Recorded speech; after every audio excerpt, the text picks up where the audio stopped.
जय श्री राम।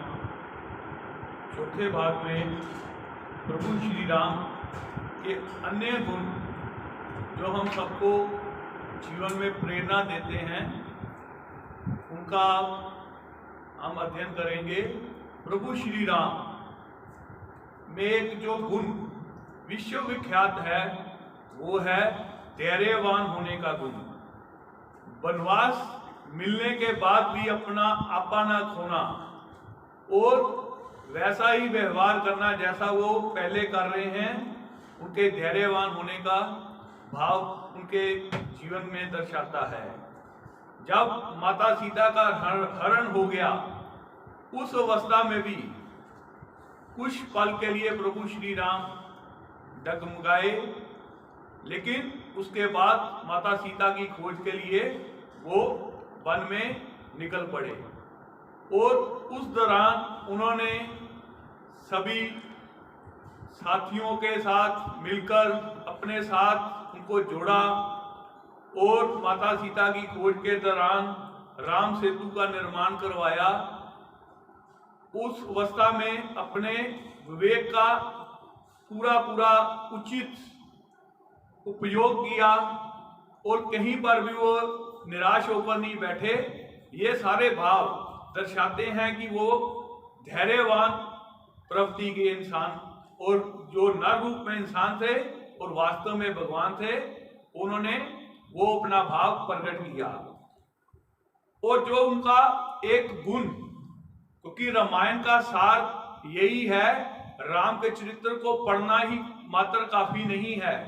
रामायण जिसका अर्थ है राम का जीवन में आयन, और प्रभु श्री राम ने अपना पूरा का पूरा जीवन परहित के लिए ही जिया है।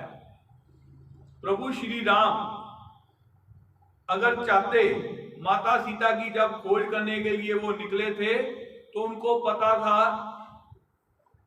कि माता सीता का हरण, क्योंकि जटायु ने बता दिया था कि ऐसे ऐसे समुद्र पार नगरी में रावण नाम का राक्षस माता सीता का हरण करके ले गया है। तो प्रभु श्री राम को यह भी बात भली भांति ज्ञात थी कि रावण बाली के हाथों से पराजित हो चुका है।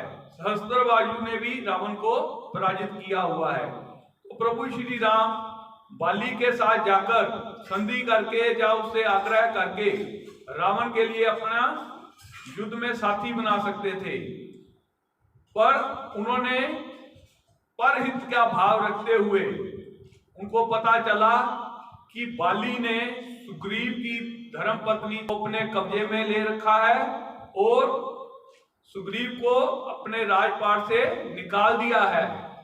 उसके साथ मित्रता का धर्म निभाते हुए उसको आदर सत्कार मान जो भी उसका छिन गया था सब कुछ दिलाया। तो जब वो बाली का वध करते हैं तो बाली भगवान श्री राम के पास अपनी अंतिम अवस्था में, जब वो बुरी तरह से घायल हुआ है, प्रभु श्री राम से प्रश्न करता है कि हे नाथ, मेरे से अधिक आपको सुग्रीव प्यारा हो गया, आपने मेरे को ऊपर बाण चला दिया, ऐसी मेरे से कौन सी भूल हुई, आपने जो इतना बड़ा पाप कर दिया। तब प्रभु श्री राम उसको उपदेश देते हुए कहते हैं, जो पर स्त्री अपने भाई की स्त्री बेटी या अपने गुरु की स्त्री बेटी कन्या के ऊपर बुरी दृष्टि डालता है, उसको मारने से पाप नहीं पुण्य मिलता है। तुमने पाप का कार्य किया है, इसलिए मेरे को पाप नहीं लगेगा। तब बाली को अपनी भूल का जब एहसास होता है तो वो प्रभु श्री राम से वो क्षमा याचना करता है कि मेरे से गलती हो गई। तो बाली को प्रभु श्री राम, क्योंकि वो दया के सागर हैं, क्षमा के सागर हैं, वो क्षमा करते हुए बाली को कहते हैं कि बाली, अगर आप चाहते हो तो मैं आपको इस कष्ट से मुक्त कर सकता हूं, आपका जीवन बचा सकता हूं। तो बाली प्रभु श्री राम से कहता है, हे प्रभु, ऐसा जीवन में अवसर पता नहीं दोबारा आए कि ना आए, जीते जी तो नारायण सभी की इच्छा होती है कि उनको दर्शन दे, मैं तो बहुत सौभाग्यशाली हूं, जब मैं अपनी जीवन यात्रा छोड़ने के लिए जा रहा हूं तो मेरे समक्ष स्वयं नारायण खड़े हैं, इसलिए आप मेरे को मुक्ति प्रदान करें। और प्रभु श्री राम बाली को मुक्ति दिलाते हैं। और एक प्रभु के भीतर गुण है लीडरशिप क्वालिटी पैदा करने का, जो आजकल के बच्चों को उनसे सीखना चाहिए। कहते हैं जब भगवान श्री राम ने हनुमान जी को समुद्र पार करने के लिए अपनी एक मुद्रिका दी थी, और सिर्फ हनुमान जी को यही संदेशा दिया था कि सीता माता जी को निशानी के स्वरूप में ये मुद्रिका आप दे देना और कह देना कि आपके श्री राम आपको लेने के लिए अवश्य आएंगे। और ये सब चीजें उन्होंने हनुमान जी को सिर्फ 2 बातें में ही समेट कर बताई थी। बाकी जाकर आगे अयोध्या पति राम ने क्या कहा क्या नहीं कहा कहीं पर वर्णित नहीं है, परंतु हनुमान जी जब लंका में गए वहां पर क्या क्या हुआ, लंका को जलाया गया, अशोक वाटिका को उजाड़ा गया, ये सारे गुण एक हनुमान जी के बीच में जो लीडरशिप क्वालिटी प्रभु श्री राम जी के साथ रहकर बनी थी, वो सब कुछ अपने आप संभव हो पाया। प्रभु श्री राम के सानिध्य में जो भी आता था उसमें एक लीडरशिप का गुण अपने आप ही उत्पन्न हो जाता था। इसके अलावा प्रभु श्री राम सभी के भीतर में आत्मविश्वास पैदा करते हैं। कहते हैं जब लंका से विभीषण को लात मारकर रावण अपने भरे दरबार से बेइज्जती करके निकाल देता है, तो डरा हुआ सहमा हुआ विभीषण भगवान श्री राम की शरण में आता है और वो इस भाव से प्रभु के पास डरते हुए जाता है कि रावण के भाई को प्रभु श्री राम कैसा व्यवहार करेंगे, मेरे को क्या वो अपनाएंगे या मेरे को शत्रु समझेंगे, उसके मन में शंका चल रही होती है।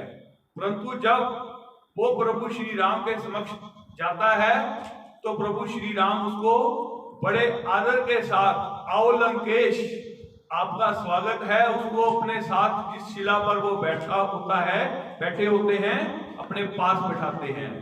और 1-2 बार तो कहते हैं कि विभीषण भी मुड़ मुड़ कर पीछे देखता है कि लंकेश तो बड़े भाई साहब रावण जी को कहते हैं कहीं वो तो नहीं, भैया तो नहीं पीछे आ गए। प्रभु श्री राम विभीषण जी से उसके परिवार का कुशल क्षेम पूछते हैं कि आपकी बेटी का क्या हाल है, धर्मपत्नी का क्या हाल है, वो सब कुशल मंगल तो है। जब एकाएक प्रभु श्री राम विभीषण जी के से उनके परिवार का हालचाल पूछते हैं तो विभीषण जी के मन में एक उत्साह की लहर जो कि रावण के दरबार में बुझ गई होती है दोबारा से जागृत हो जाती है। यानी कि भक्तों के मन के भाव को पढ़कर उनमें आत्मविश्वास पैदा करने का जो दम है वो प्रभु श्री राम में है। उन्होंने धरती माता के आग्रह पर एक वचन दिया था कि मैं जब भगवान विष्णु के 7वें अवतार के रूप में इस धरा पर अवतरित हूंगा तो मैं इस धरती को राक्षसों के बोझ से मुक्त कर दूंगा। इस धरती पर कोई भी अताताई जो पाप को बढ़ाने वाला होगा उसको माफ नहीं किया जाएगा। और उन्होंने अपने उस वचन का पालन अनेकों राक्षसों का वध करके पूरा किया। मातृशक्ति के सम्मान में भी उन्होंने कोई कमी नहीं छोड़ी। बात चाहे गौतम ऋषि की पत्नी, गौतम ऋषि जी को भगवान शिव ने न्याय शास्त्र लिखने के लिए नियुक्त किया हुआ था, परंतु गौतम ऋषि जी अपनी धर्म पत्नी अहिल्या के साथ ही न्याय नहीं कर पाए।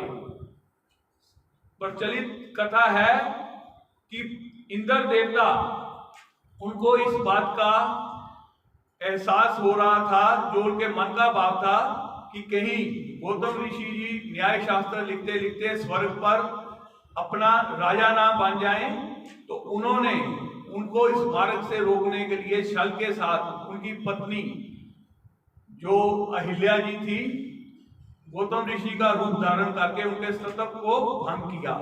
और गौतम ऋषि जी ने अपनी धर्म पत्नी को, जिनका कोई कसूर भी नहीं था उस समय, उनको श्राप दे दिया और वो एक शिला रूप में बन गई। प्रभु श्री राम जब गौतम ऋषि के वन में वनवास के दौरान प्रवास करते हुए पहुंचे, उन्होंने माता अहिल्या का उद्धार किया। और जब गौतम ऋषि जी अपनी भूल चूक माफी मांगने के लिए भगवान श्री राम के पास आए, तो उन्होंने ये अधिकार माता अहिल्या जी के पास है, वही आपको क्षमा कर सकती है, आप उनसे क्षमा मांगे, ऐसा कहकर मातृशक्ति को उनका बनता हुआ अधिकार दिलवाया। जय श्री राम। जय श्री राम। श्री राम जी के गुणों का व्याख्यान जो स्वयं प्रभु श्री राम जी के भविष्य गीता के संवाद में निकल के आता है, वो अपने 5वें और आखिरी पड़ाव में आपके समक्ष रखने जा रहा हूँ। कहते हैं, जब प्रभु श्री राम और रावण का युद्ध होने लगा, तो रावण पूरी तरह से कवच कुंडल से आभूषित होकर रथ पर बैठकर जब प्रभु श्री राम के साथ युद्ध करने के लिए आया, तो प्रभु श्री राम उसी वनवासी वेश में, पैरों में चप्पल भी नहीं, उसके समक्ष खड़े हैं। तो विभीषण का मन भय के साथ अधीर हो गया और उसके मन के जो भाव निकल कर आए वो कुछ इस प्रकार से हैं। रावण रथी वीरथ रघुवीरा, देखी विभीषण बेउ बधीरा। रावण रथी वीरथ रघुवीरा, देखी विभीषण बेउ अधीरा। नाथ न रथ नाही तन पद त्राना, कहीं विधि जितव वीर बलवाना। हे प्रभु, रावण रथ पर सुशोभित होकर युद्ध के मैदान में आया है और आपके पास तो पद त्राना भी नहीं है। हे नाथ, कैसे हमारी जीत होगी? तो प्रभु श्री राम कहते हैं, सुनहु सखा कहे कृपा निदाना, जहि जय हो सोई सयंदन आना। सुनहु सखा कहे कृपा निधाना, जहि जय हो सो सयंदन आना। हे मित्र, मेरे पास भी रथ है जो तुमको दिखाई नहीं दे रहा। मेरे रथ के 2 पहिए हैं, एक शौर्य का और दूसरा धीरज का।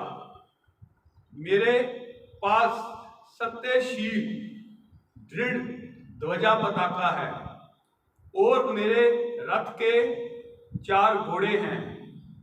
ये घोड़े कौन कौन से हैं? एक बल, दूसरा विवेक, तीसरा दम और चौथा परहित। दम का अर्थ यहां पर है जो खराब इच्छाएं हैं उनका दमन करने वाला, और परहित दूसरे का हित करने वाला। और इन घोड़ों को बांधने के लिए मेरे पास रस्सी भी है जो तुम्हें दिखाई नहीं दे रही। ये रस्सी क्षमा, कृपा और समता की है, जो सभी को एक समान दिखा रही है। मेरे रथ पर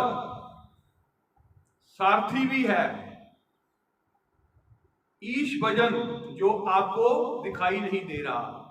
इस प्रकार प्रभु श्री राम विभीषण जी के मन में जो भी शंकाएं उत्पन्न हुई, उनको एक गीता उपदेश की भांति समझा बुझाकर उनके मन को शांत करते हैं और उनको कहते हैं, जिस तरफ धर्म और मर्यादा है, अंत में विजय भी उसी की निश्चित है और अंततः ऐसा ही होता है। प्रभु श्री राम के जीवन से एक और जो हमें शिक्षा मिलती है, प्रभु श्री राम जब वन में गए, उन्होंने हरेक जो भी राजसी वस्तु थी उसका त्याग किया, परंतु एक शस्त्र जो उनके साथ सदैव ही उनकी एक निशानी बना हुआ है, धनुष बाण, वो अपने साथ हमेशा ही लेकर गए, क्योंकि उन्हें पता था कि वन में उन्होंने राक्षसों का संहार करना है और पृथ्वी पर रोज नित्य प्रति पाप कर्म बढ़ रहे हैं और उसका दमन करने के लिए मेरे को इन शस्त्रों की आवश्यकता होगी। आज अयोध्या में भव्य मंदिर निर्माण हो रहा है और प्रत्येक जनमानस का अब ये कर्तव्य है कि इस मंदिर निर्माण जो हो रहा है इसकी रक्षा करना हम सबका दायित्व है।